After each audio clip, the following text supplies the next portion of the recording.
Salut à tous les gars, j'espère que vous allez bien. Aujourd'hui, on se retrouve donc sur ma chaîne YouTube pour entamer le débrief du jour avec les matchs suivants, donc Bayern United, le Real Madrid qui joue contre l'Union de Berlin, et on va parler bien évidemment des autres matchs, Arsenal, Séville, qui a joué contre Lens, Benfica, la Real Sociedad qui a joué contre l'Inter, Naples. Bref, on va se focaliser sur le Real et sur le Bayern. On va commencer par le Bayern, donc, qui s'impose 4-3 contre Manchester United. Vraiment match fou finalement, surtout en fin de match. On a eu un match fou, une seconde période total football, j'ai envie de dire. Parce que la première période, vraiment, il faut remettre le contexte. Le Bayern arrive chez eux en Ligue des Champions. On sait qu'ils sont invincibles en phase de poule. Ils sortent également d'un match nul le week-end dernier contre le Bayern Leverkusen, 2 buts partout. United sort d'un début de saison catastrophique, hein. Il n'y a rien qui va, que ce soit sur le terrain et en dehors, entre Ten Hag et les joueurs. On peut penser à, excusez-moi, on peut penser à Anthony avec Ten Hag et les problèmes qu'il a, Anthony extra sportif. On peut penser à Jadon Sancho, les problèmes qu'il a avec Ten Hag. Et United fait un début de saison catastrophique. Il me semble qu'ils ont 6 points sur 15 possibles en première ligue. Ils sont placés, il me semble, une place au-dessus de Chelsea, donc vraiment pas ouf du tout. Et ils viennent à l'Allianz Arena et finalement, les 15 premières minutes ont été pour eux très surprenants. Ils sont venus chercher le Bayern dans leur moitié de terrain, pressing vraiment super haut, et ça a causé problème au Bayern parce qu'ils ont concédé beaucoup d'occasions au début de match, mais malheureusement United n'a pas ouvert le score et ça leur a coûté cher puisque quelques minutes après, le Bayern plante 2 buts en 4 minutes. Et à partir de ce moment-là, je me suis dit, hein, devant mon ordi, je me suis dit, ah ouais, non, là c'est mort, ils vont prendre une tolle. Parce qu'ils ont marqué 2 buts en 4 minutes, je me suis dit, ouais, non, là c'est foutu. Finalement, le Bayern rentre dans les vestiaires avec un avantage à la pause de 2-0. Il va falloir parler de André Onana. Malheureusement, le gardien n'est pas bon. Il n'est pas bon, le gardien camerounais. Beaucoup d'erreurs de main, beaucoup de fautes de main depuis le début de la saison qui coûtent des buts à Manchester United et des points. Pourtant, l'année dernière, il était limite impérial avec l'Inter Milan. On ne comprend pas qu'est-ce qui se passe avec United. Peut-être aussi, mentalement, ça va pas. Comme la forme de l'équipe n'est pas bonne, peut-être que lui aussi, forcément, comme il prend les buts à chaque fois, la forme d'un gardien elle se dégrade très vite, vous savez, forcément. Quand le gardien va prendre des buts, on va forcément aller directement sur lui et pas s'attarder sur la défense, le milieu ou quoi. C'est directement la faute du gardien. Mais en tout cas, là, en première période, c'est Onana vraiment qui vend Manchester United au Bayern, et c'est vraiment dommage. Retour des vestiaires, le futur Haaland, comme les gens disent, réduit le score pour United, donc ça fait 2-1. Et quelques minutes plus tard, Harry Kane break, hein, sur penalty, 3 buts à 1 donc pour le Bayern. Et là, juste après ça, Ten Hag fait des changements. Ces changements ont été vraiment fondamentaux, j'ai envie de dire, pour Manchester United, puisque Manchester United marque 3 buts à 2 à ce moment-là. Le Bayern remarque ensuite avec Matistel, il faut qu'on en parle. J'en parlais avec un ami avant le match, je me disais que Matistel devait être titulaire, peu importe l'âge. L'âge, on l'a vu hein, avec Wayer Sayar Emery hier, on l'a vu avec Lamine Yamal, avec le Barça. Enfin, beaucoup de jeunes joueurs, il devait être titulaire parce que ces dernières sorties, en tout cas, Matistel, elles sont incroyables. Il marque, il fait des passes D où il est pertinent. Le week-end dernier, il a fait une passe D. Là, encore une fois, il entre, il est pertinent, il marque. Il permet au Bayern de prendre vraiment 2 buts d'avance. Et heureusement, puisque après, Manchester United a marqué le troisième but, ce qui faisait 4 buts à 3. Mais dès que Eric Ten Hag a fait le changement, on a senti un Manchester United un peu transcendé, un Bruno Fernandes qui se libérait, un Casemiro qui retrouvait un peu d'énergie, même si lui, il va falloir se poser des questions. Peut-être dans les grands matchs, essayer de le faire jouer 60 minutes ou le faire commencer sur le banc et le faire rentrer parce que ça commence à devenir un joueur d'expérience et on sent que le physique, ça tient plus. En tout cas, quand on va jouer contre des grosses équipes comme ça. Donc imaginez, contre le Bayern, déjà, il tient plus. Donc imaginez bien, contre Manchester City, ça va pas le faire. Mais en tout cas, il a marqué son but. United a fait quand même une bonne seconde période. Ça allait un peu des deux côtés, surtout quand il y a eu 3-2, 4-2, 4-3, c'est là où ça allait des deux côtés. Bon, le troisième but de Manchester United a été marqué vraiment à la 94e minute, donc il n'y avait plus rien. Finalement, ils ont engagé l'arbitre à siffler la fin de la rencontre, mais on va dire que c'est de bon augure. Ils se sont déplacés à l'Allianz Arena. Il y a du positif comme du négatif. Moi, tout ce que je retiens, on va dire, du positif, c'est qu'ils ont marqué 3 buts à l'Allianz Arena. Donc, ils en ont pris 4. Après, il y a eu les fautes, la faute de main de Onana. Il n'a pas fait un match fou. Le Bayern a eu beaucoup d'occasions, énormément de poteaux, de montants touchés de la part des Bavarois aujourd'hui. Donc, ils auraient pu gagner 5, 6, 7. Et ça n'aurait choqué personne puisqu'ils ont frappé sur le poteau un nombre de fois incalculable. Il y a Onana également qui a fait deux trois parades sur Harry Kane, Sané, etc. Mais sinon, dans l'ensemble, ça donne un bon match de foot. Franchement, moi j'ai kiffé devant l'ordi.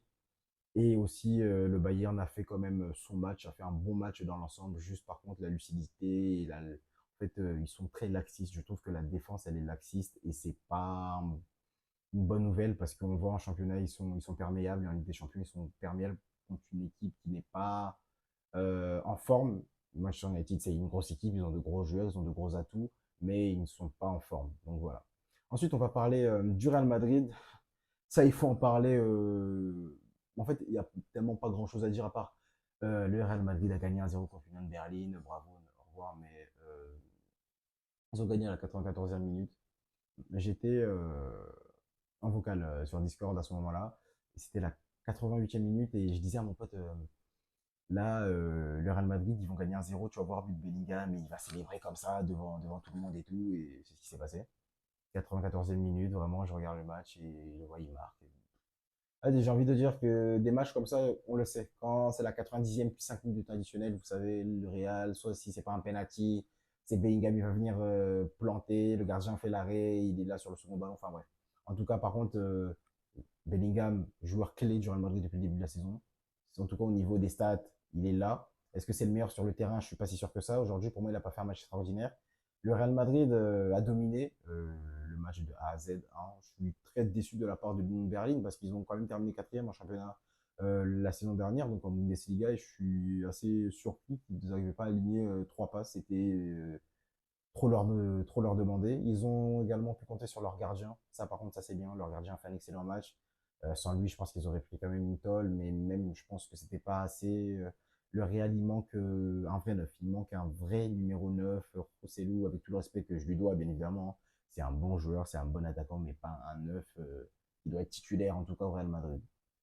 S'il est titulaire actuellement, c'est pour une bonne raison, c'est parce qu'il n'y a pas d'autre choix. Mais on le voit encore une fois, c'est Bellingham qui sauve la Casablanca et personne d'autre. Et voilà, donc j'ai même vu qu'on s'est amusé à faire des jeux de mots, le Belling Time, mais je pense qu'à partir d'aujourd'hui, on appellera ces moments-là quand Bellingham marquera en fin de match pour sauver le Real Madrid, on appellera ça le Belling Time. Voilà, je veux plus entendre le Fergus Time, le Fergie Time, non, c'est le Belling Time, Bellingham, encore une fois, il vaut finalement ses 100 millions. Le Real Madrid, pour moi, c'est la recrue du mercato, c'est bien Bellingham du côté du Real Madrid. Ancelotti l'avait bien dit en conférence de presse, on a acheté Bellingham pour remplacer Benzema. Ça veut dire que Bellingham, vous le voyez, il joue au milieu de terrain, parfois on le voyait jouer au milieu, il montait en 8, en 10, en 9 et demi. Et voilà, il a fait son match, pas un match extraordinaire. On a remarqué également que sans Vinicius, il y a des repères qui sont moins pris, qui sont moins flagrants. Et c'est compliqué de combiner. Après, il faut également souligner que Fede Valverde était sur le banc et qu'il est rentré. Kamavinga a fait un bon match. Franchement, Chouamini, Kamavinga, j'ai trouvé que le duo français a fait quand même un bon match et Luka Modric nous a fait du Luka Modric, hein. Là, c'est, j'allais encore parler de l'âge, mais justement, plus il vieillit, plus il est bon. Donc c'est comme le vin. Luka Modric a fait un excellent match pour moi. Mais par contre, il va falloir commencer à se poser des questions sur Tony Kroos, qui n'a pas fait une entrée enfin, pas extraordinaire non plus, mais une entrée qui n'a rien apporté de plus finalement au Real Madrid. Et on voit que depuis le début de la saison, le Real Madrid gagne. Mais il y a un souci au niveau de la défense parce qu'ils prennent toujours des buts. Bon, là aujourd'hui, il y a un clean sheet parce que l'Union de Berlin a décidé de venir visiter le Santiago Bernabéu, de venir regarder toutes les ligues des champions qu'il y avait, d'être, je sais pas, franchement, ils auraient pu chercher un truc. Ils ont tenu le nul jusqu'à la 93e minute, ils auraient même pu gagner, mais bon, ils sont venus visiter le Santiago Bernabéu, donc c'est vraiment dommage. Il faut également parler de la profondeur de jeu du Real Madrid. Il n'y a rien au niveau du jeu, ils produisent rien d'extraordinaire depuis le début. C'est ce que je me disais depuis un certain moment, depuis le début de la saison. Oui, Bellingham est là, il marque. Le Real Madrid est invaincu que des victoires jusqu'alors, championnat, Ligue des champions du groupe confondu. Mais il y a un réel souci d'animation offensive en tout cas, parce que le milieu de terrain quand même il est là, mais entre le milieu et l'attaque, et même juste l'attaque toute seule, il y a un souci, réelle animation offensive, en fait, il manque quelque chose. Il y a vraiment un manque de réalisme, il y a un manque d'intensité, il y a un manque de solution. Et s'il y a un milieu de terrain, en tout cas de métier, c'est ton meilleur buteur à ce stade-là, c'est qu'il y a vraiment un réel problème pour le Real Madrid. Après, on va me dire que bah, finalement, c'est pas un problème puisque le Real Madrid gagne, ce qui est vrai, mais il faut quand même savoir faire la part des choses entre gagner et gagner avec la manière. Aujourd'hui, le Real Madrid a gagné. Depuis le début de la saison, ils font que gagner, mais il n'y a pas la manière avec. Aujourd'hui, on l'a vu. Il y a un manque de profondeur sur le terrain. En attaque, ça ne marche pas. Et on va voir pour la suite, en tout cas. Mais avoir une équipe comme ça aussi en championnat, c'est compliqué parce qu'ils vont toujours gagner finalement sans convaincre. Vous voyez, c'est comme le Barça. La saison dernière, quand ils ont été champions d'Espagne, en tant que supporter du Barça, je sais ce que je dis. On a été champions d'Espagne, mais on a eu une longue série de matchs où on gagnait 1-0. Et on n'était pas convaincant. Et le problème, c'est qu'on avait une bonne défense. Et comme on mettait qu'un seul but, ben, on savait qu'on n'allait pas encaisser de but et on gagnait. Et ça, je pense que ça va être frustrant pour les autres candidats au titre. Ben là, à l'heure actuelle, c'est moi qui suis frustré parce qu'en championnat, ça se passe, ils ne gagnent pas 1-0. Et voilà, je veux dire, ils prennent un but contre la Real Sociedad au bout de la 4e minute, ils marquent 2 buts en l'espace de 10 minutes pour remonter. Là, ils marquent un but à la 94e. Ils sont capables de faire ça toute la saison.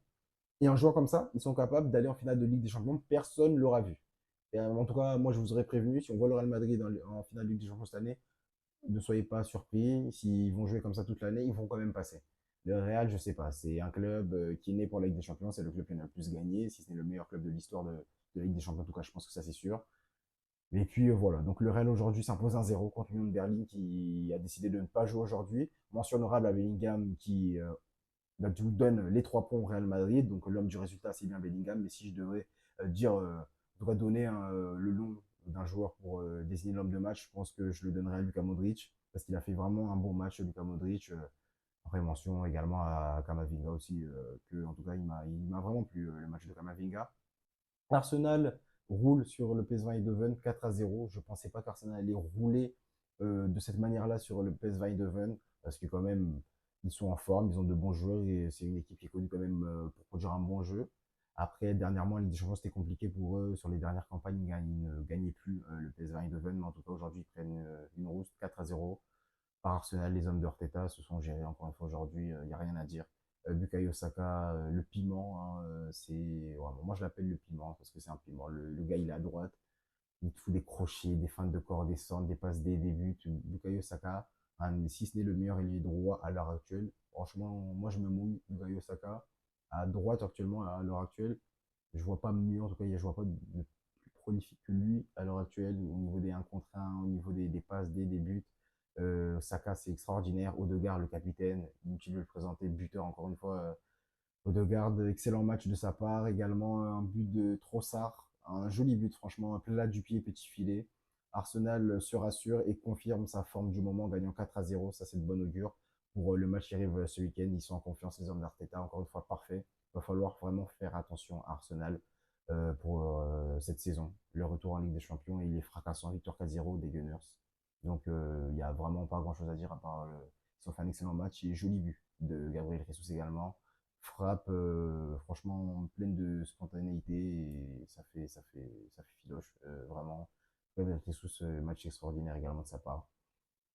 Et il faut rebondir également sur le match nul entre la Real Sociedad et l'Inter Milan. Un résultat pas surprenant finalement entre deux équipes qui sont assez en forme actuellement.